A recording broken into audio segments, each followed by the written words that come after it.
তোমার মাইন্ডে ল্যাঙ্গুয়েজ মারাইছে। গাড় ভেঙে দেবো জামাই, চিনো তো কোনি আবার আমাকে আবার। ওই জন্য তোমার বউ পালিয়ে গেছে, ঠিকই হয়েছে। কি কিরকম কথাবার্তা রাখো তোমার আবার? কি কিরকম কথা মারাইছে? কাল আমি সারা রাত বাড়িতে শুয়েছিলাম, সারা রাত ভাত খেলাম না। কই আমাকে একবার ডেকে গেল না? তুই তো একবার ডেকে গেলি না। তোর মাথায় ঝাঁটা মারবো দাঁড়া। এ আর ঝগড়া অশান্তি করতে হবে না। কি আর বলবো বল, ভাগ্যটাই খারাপ। তুমি বাড়া নিজে নিজে ভাগ্য খারাপ করছো। কেন আমি কি করে ভাগ্য খারাপ করলাম? আমি কার গাড়ে কাটি দিলাম বে?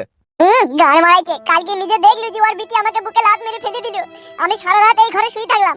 কই তোমরা একবার এসে আমাকে ডেকে গেল না? এ বাপ জামাই, সেটা তোরা দুই স্বামী স্ত্রী বুঝগা, ঠিক আছে? আমি আদা তোদের বাড়ি থেকে চলে গেলাম। তোরা যা ভালো বুঝবি তাই করগা। তোরা আমার সুখের সংসারকে ভেঙে তাসনাস করে দিলি। আমরা কারো সুখের সংসার ভাঙিনি, আমার শাশুড়ি নিজে থেকে ভেঙে দিয়েছে, তো সেটা আমরা কি করব?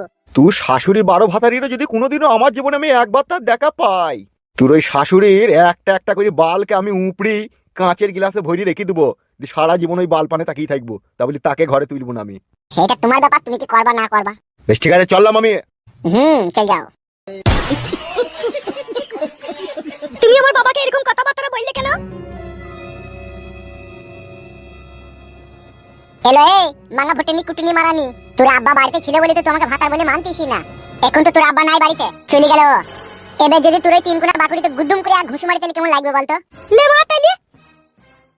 ও মা গো, কেমন দিলাম লো? ও মা গো।